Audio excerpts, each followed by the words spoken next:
and we're going to be signing a very important deal today. It's Doge, and I'm going to ask Elon to tell you a little bit about it and some of the things that we found, which are shocking. Billions and billions of dollars in waste, fraud, and abuse.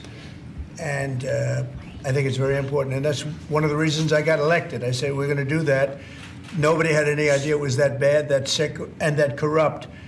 And it seems hard to believe that judges want to try and stop us from looking for corruption, especially when we found hundreds of millions of dollars worth, much more than that, in just a short period of time. And we want to weed out the corruption. And it seems hard to believe that a judge could say, we don't want you to do that. Well, so maybe we have to look at the judges, because that's a very serious, I think it's a very serious violation. I'll ask Elon Musk to say a few words, and we'll take some questions. Elon, go ahead. Sure. So at a high level, if you say, what is the goal of Doge, and I think a significant part of the presidency is to restore democracy. This may seem like, well, aren't we in a democracy? Well, if you don't have a feedback loop, okay, we would have to, if you sorry. So, tell you, gravitas can be difficult sometimes. If there's not a good feedback loop from the people to the government, and if you have rule of the bureaucrat, or if the bureaucracy is in charge, and then what meaning does democracy actually have? If the people cannot vote and have their will be decided by their elected representatives in the form of the president and the Senate and the House, then we don't live in a democracy, we live in a bureaucracy. So it's incredibly important that we close that feedback loop, we fix that feedback loop, and that the public's elected representatives, the president, the House, and the Senate, decide what happens, as opposed to a large unelected bureaucracy. This is not to say that there are good people who are in the federal bureaucracy, but you can't have an autonomous federal bureaucracy. You have to have one that is responsive to the people. That's the whole point of a democracy. And if you looked at if you looked at the founders today and said, what do you think of the way things have turned out? Well, we have this unelected, fourth unconstitutional branch of government, which is the bureaucracy, which has, in a lot of ways, currently more power than any elected representative. And this is not something that people want, and it does not match the will of the people. So it's just something we've got to fix. And then we've also got to address the deficit. So we've got a $2 trillion deficit, and if we don't do something about this deficit, the country's going bankrupt. I mean, it's really astounding that the interest payments alone on the national debt exceed the Defense Department budget, which is shocking, because we spend a lot of money on defense. And if that just keeps going, we're essentially going to bankrupt the country. So what I really want to say is, like, it's not optional for us to reduce the federal expenses. It's essential. It's essential for America to remain solvent as a country, and it's essential for America to have the resources necessary to provide things to its citizens and not simply be servicing vast amounts of debt.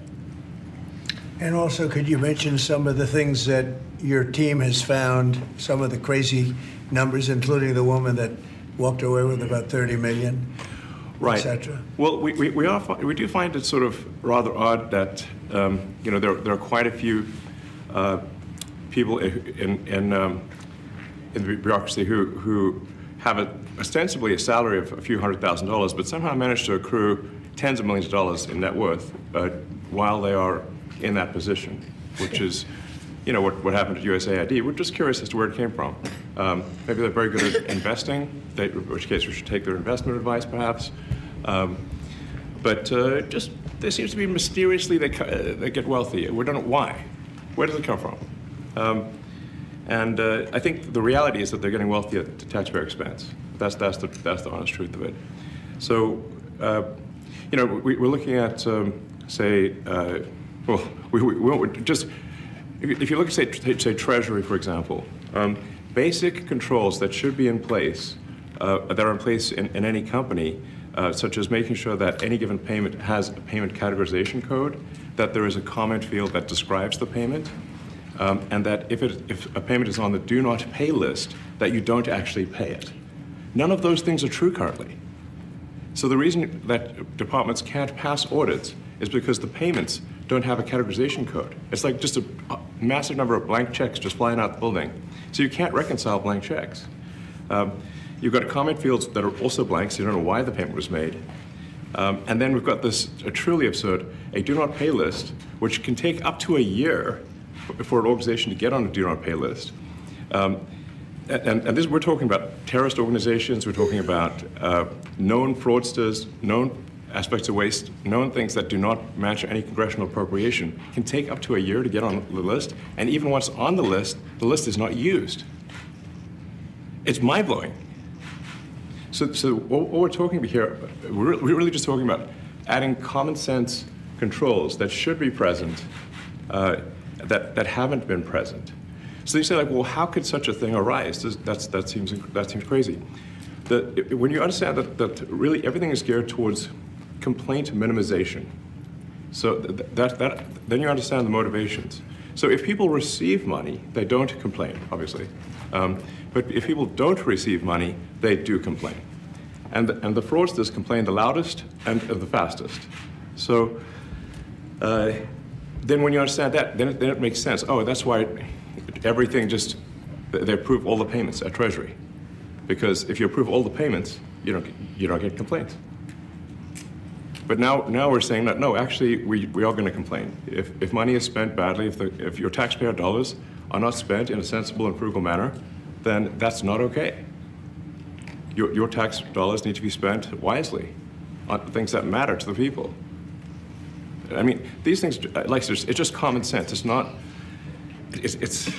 draconian or radical, I think. It's really just saying, let's look at each of these expenditures and say, is this actually in the best interest of the people? And if it is, it's approved. If it's not, we should think about it. So, there's crazy things like just cursory examination of Social Security, and we've got people in there that are 150 years old. Now, do you know anyone who's 150? I don't. Okay. They should be on the Guinness Book of World Records. They're missing out. So, that's a case where, like, I think they're probably dead. It's my guess. Or they should be very famous, one of the two. And then there's a whole bunch of Social Security payments where there's no identifying information. Well, like, why is there no identifying information? Obviously, we want to make sure that people who deserve to receive Social Security do receive it, and that they receive it quickly and accurately. I'll tell you another crazy thing. So, one of the things is, like, we are trying to sort of right-size the federal bureaucracy, just make sure that this. Obviously, there need to be a lot of people working for the federal government, but not as many as currently. So we're saying, well, okay, if people can retire, with full benefits and everything, that would be good. They can retire, get their retirement payments, everything. And then we were told, this is actually, I think, a great anecdote, because we were told the most number of people that could retire possibly in a month is 10,000. We're like, well, why is that? Well, because all the retirement paperwork is manual on paper. It's manually calculated, then written down on a piece of paper. Then it goes down a mine. And I'm like, what do you mean a mine? Like, yeah, there's a limestone mine where we store all the retirement paperwork. And you look at a picture of this mine. We'll post some pictures afterwards. And this mine looks like something out of the 50s because it was started in 1955. So it looks like it's like a time warp. And then the speed, the limiting factor is the speed at which the mine shaft elevator can move determines how many people can retire from the federal government. And the elevator breaks down sometimes, and then nobody can retire. Doesn't that sound crazy? There's like 1,000 people that work on this. So I think if we can take those people and say, like, you know what, instead of working in a mine shaft and carrying manila envelopes to boxes in a mine shaft, you could do practically anything else, and you would add to the goods and services of the United States in a more useful way. So anyway, so I think that's an example. Like at a high level, if you say, like, how do we increase prosperity? Is we get people to shift from roles that are low to negative productivity to high productivity roles. And so you increase the total output of goods and services, which means that there's a higher standard of living available for everyone. That's the actual goal. Everyone's very quiet, by the way. So are people normally this quiet? Your detractors, Mr. Musk, what? including a lot of Democrats. I have detractors? You do, sir. I don't believe it. Say that you're orchestrating a hostile takeover of government and doing it in a non-transparent way. What's your response to that criticism? Well, first of all, you couldn't ask for a stronger mandate from the public. The public voted, we have a majority of the public voting for President Trump.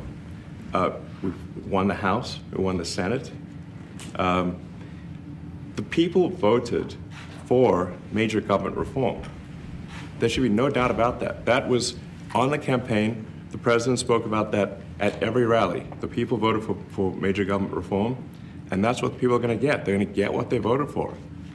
And a lot of times, people that don't get what they voted for, but in this presidency, they are going to get what they voted for. And that's what democracy is all about. Mr. Musk, the White House says that you will identify and excuse yourself from any conflicts of interest that you may have. Does that mean that you are, in effect, policing yourself? What are the checks and balances that are in place to ensure that there is accountability and transparency? Well, we actually are trying to be as transparent as possible. In fact, we post our actions to the Doge handle on X and to the Doge website. So all of our actions are maximally transparent. In fact, I don't think there's been, I don't know of a case where an organization has been more transparent than the Doge organization.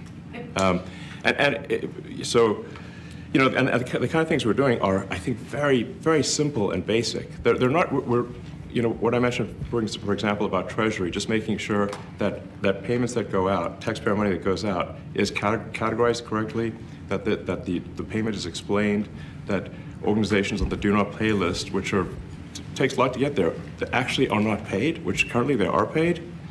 These are not individual judgment decisions. These are about simply having sensible checks and balances in the system itself to ensure that taxpayer money is spent well. So it's got nothing to do with, like, say, a contract with some company of mine at all. But if there is a conflict of interest when it comes to you yourself, for instance, you've received billions of dollars in federal contracts when it comes to the Pentagon, for instance, which the president, I know, has directed you to look into. Yeah. Are you policing yourself in that? Is there any sort of accountability check and balance in place that would provide any transparency for the American people? Well, all of our actions are fully public. So if you see anything, you say, like, wait a second, hey, Elon, that seems like maybe that's, there's a conflict there. It's not like people are going to be shy about saying that. They'll say it immediately, Including you yourself. Yes.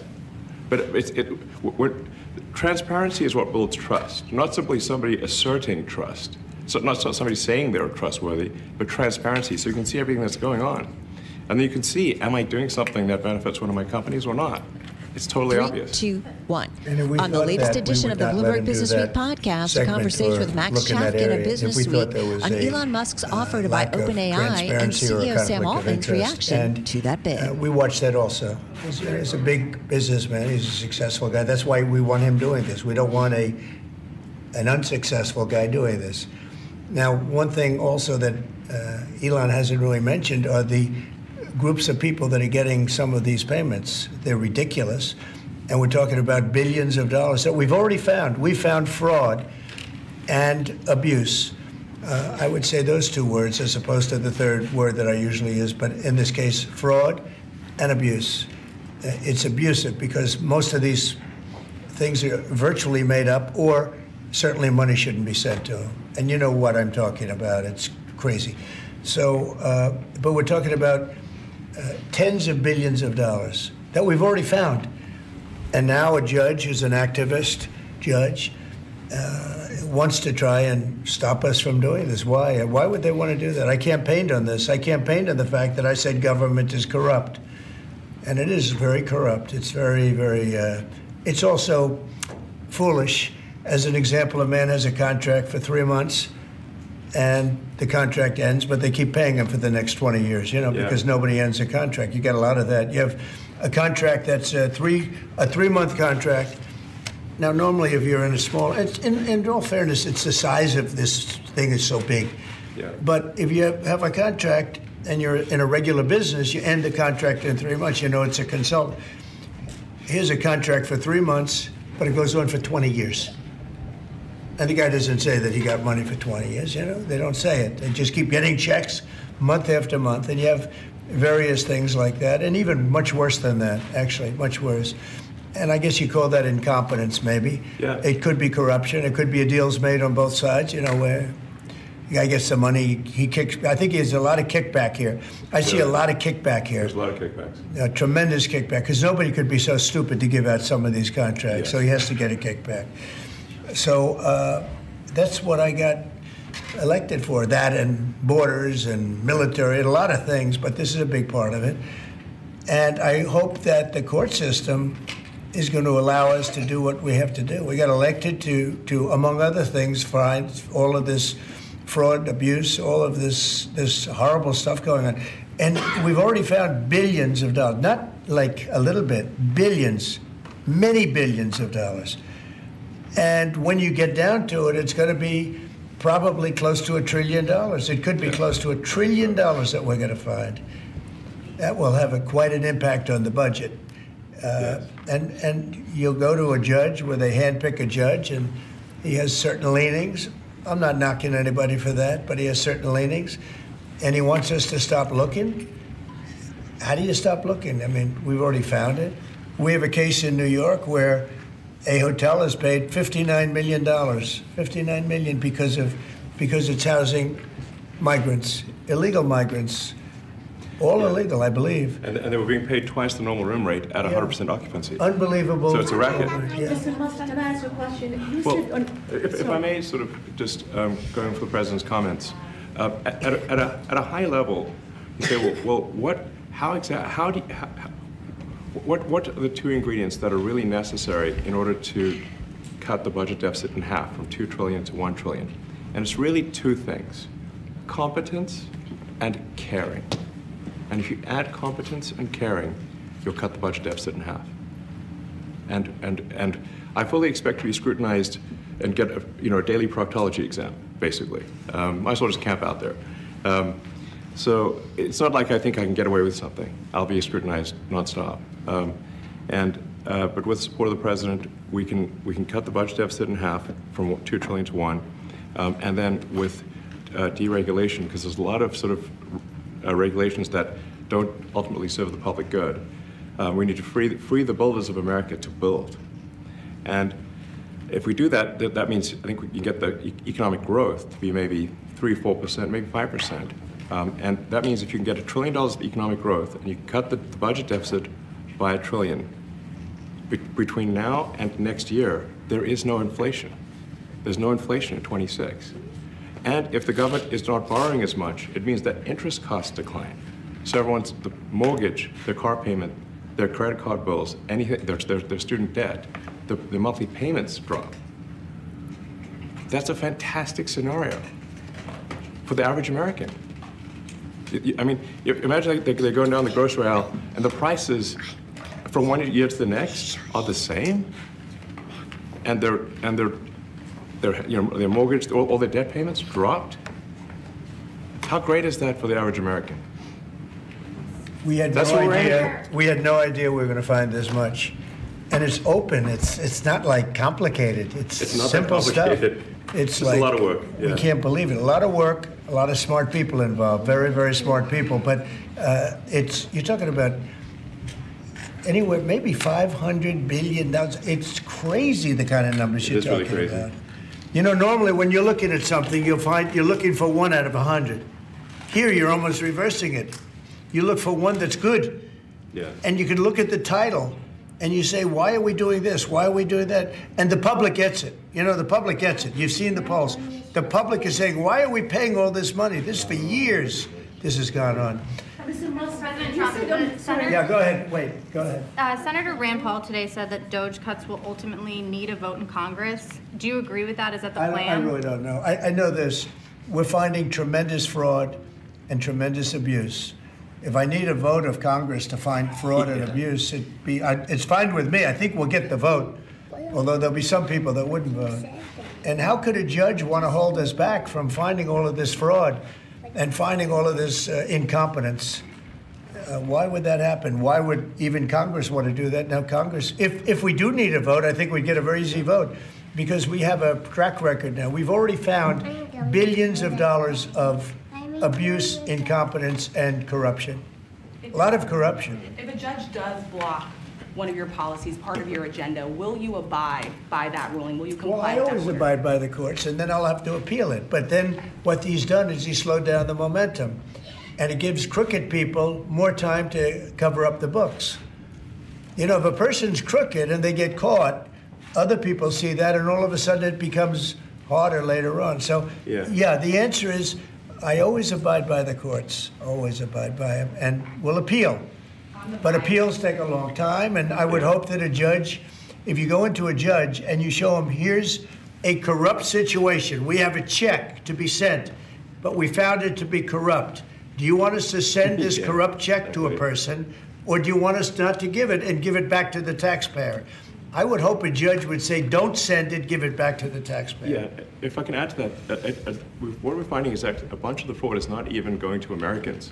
So I think we can all agree that if there's going to be fraud, it should at least go to Americans. But a bunch of the fraud rings that are operating in the United States and taking advantage of the federal government, especially in the entitlements programs, are actually foreign fraud rings. They're operating in other countries and actually exporting money to other countries. We should stop that. And this is big numbers. We're talking about $100 to $200 billion a year. Sure. Serious money. Mr. Musk, you said on X that an example of the fraud that you have cited was $50 million of condoms was sent to Gaza. But after fact-check this, apparently Gaza in Mozambique, and the program was to protect them against HIV. So can you correct the statements? It wasn't sent to Hamas, actually. It was sent to Mozambique, which makes sense why condoms was sent there. Yeah. And how can we make sure that all the statements that you said were correct, so we can trust what you say? Well, first of all, some of the things that I say will be incorrect and should be corrected. So nobody's going to bat 1,000. I mean, we will make mistakes, but we'll act quickly to correct any mistakes. I'm not sure we should be sending $50 million worth of condoms to anywhere, frankly. I'm not sure that's something Americans would be really excited about. And that is really an enormous number of condoms, if you think about it. But if it went to Mozambique instead of Gaza, I'm like, okay, that's not as bad, but still, why are we doing that? Mr. Musk, can you talk a little bit about how closely you're working with agency heads as you're directing these cuts? Do they have how much input do agency heads have when you're making these decisions? Yeah, we work closely with the agency heads, there are sort of checks in place. So it's not just us just going in and doing things willy-nilly. It's in partnership with the agency heads, and I check frequently with the president to make sure that this is what the president wants to have happen. So we talk almost every day, and I double check things to make sure, is this something, Mr. President, you want us to do this? Then we'll do it. USAID has been one of your main targets. Are you concerned at all that some of the cuts or that shutting that agency altogether may lead to diseases or other bigger problems starting in other countries that then come to the United States? Yeah, so that's an interesting example. So that's something where we work closely with the State Department and Secretary Rubio. And we have, for example, turned on funding for Ebola prevention and for HIV prevention. You left that, you said? Yes, correct. And we are moving fast, so we will make mistakes, but we'll also fix the mistakes very quickly. So, do you see it as a worthy cause, USAID? I think that there are some worthy things, but overall, if you say what is the bang for the buck, I would say it was not very good. And there was far too much of what USAID was doing was influencing elections in ways that I think were dubious and do not stand the light of day. I can just ask a follow-up to the Pentagon contracts. If you have received billions of dollars in contracts from the Pentagon, and the president's directing you to look into the Department of Defense, is that a conflict of interest? Yes, which we definitely need to do and are going to do at the president's request. Does that present a conflict of interest for you? No, because you'd have to look at the individual contract and say, first of all, I'm not the one, filing the contract. It's people at SpaceX or someone who will be putting for the contract. And I'd like to say, if you see any contract where where it was awarded to SpaceX and it wasn't by far the best value for money for the taxpayer, let me know, because every one of them was.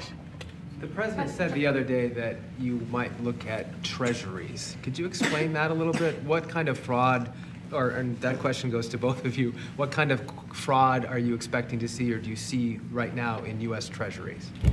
Yeah, I think you mean the Treasury Department as opposed to Treasury bills, or... You also referenced treasuries on Air Force One the other night. Go ahead. Well, as I mentioned earlier, really, the first order of business is to make sure we're actually collecting... Sorry for this. I thought my son might enjoy this, but he's sticking his fingers in my ears and stuff.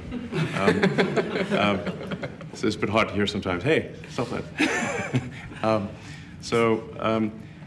No, the stuff we're doing with the Treasury Department is so basic that you can't believe it doesn't exist already.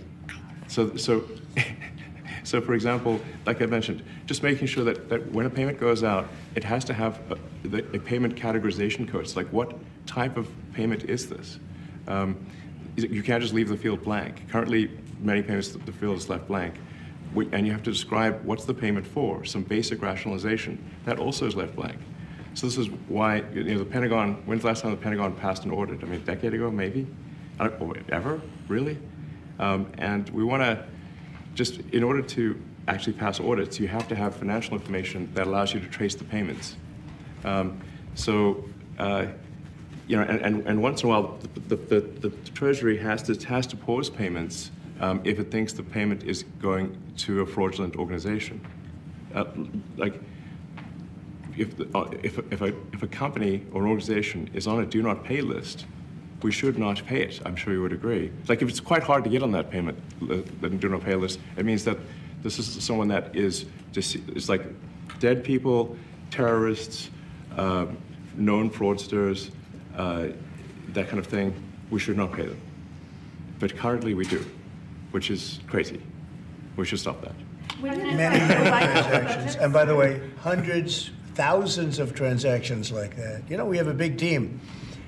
And for the sake of the country, I hope that the person that's in charge and the other people that report to me that are in charge are allowed to do the right thing, namely make sure everything's honest, legitimate, and competent. But we're looking at just, when you look at USAID, that's one. We're going to look at the military. We're going to look at education. They're much bigger areas. But the USAID is really corrupt. I'll tell you, it's corrupt. It's incompetent, and it's really corrupt. And I can't imagine a judge saying, well, it may be corrupt, but you don't have the right. You got elected to look over the country and to, as we say, make America great again, but you don't have the right to go and look and see whether or not things are right that they're paying or that things are honest that they're paying. And nobody can even believe this. Other people, law professors, they've been saying, how can you take that person's right away? You're supposed to be running the country, but we're not allowed to look at who they're paying it to and what they're paying. We have massive amounts of fraud that we caught.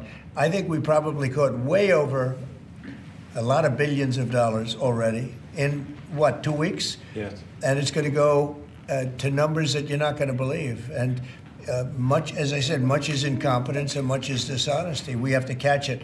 And the only way we're going to catch it is to look for it. And if a judge is going to say you're not allowed to look for it, that's pretty sad for our country. I don't understand how it could even work. On the buyout program, can you personally guarantee that... Which one? The buyout program, the offer to federal workers. Can you personally guarantee that the workers who opt in to resign now will be paid through September? They'll get their money, but they're getting a good deal. They're getting a big buyout. And what we're trying to do is reduce government. We have too many people. We have office space. It's occupied by 4%. Nobody's showing up to work because they were told not to. And then Biden gave them a 5-year pass, some of them, 48,000 of them, gave them a 5-year pass, that for 5 years you don't have to show up to work. And let me tell you, this is largely, much of this stuff is because of Biden. It's his fault. He allowed this country, what he did on our border. What he did on our border is almost not as bad as what he did with all of these contracts that have come out. It's a very sad day when we look at it. I can't even believe it. But many contracts just extend, and they just keep extending, and there was nobody there to correct it. And that cannot be, I can't imagine that could be held up by the court. Any court that would say that the president or his representatives, like Secretary of the Treasury, Secretary of State, whatever, doesn't have the right to go over their books and make sure everything's honest. I mean, how can you have a country? You can't have anything that way. You can't have a business that way. You can't have a country that way. Hey, thank you very much, everybody. Thank you. Thank you, press. Thank you, press. Head it out. Coming back tonight. Mark Fogel will be at the White House tonight at about 10 o'clock. If you want to come over, you can say hello to him. Did the U.S. give anything in return?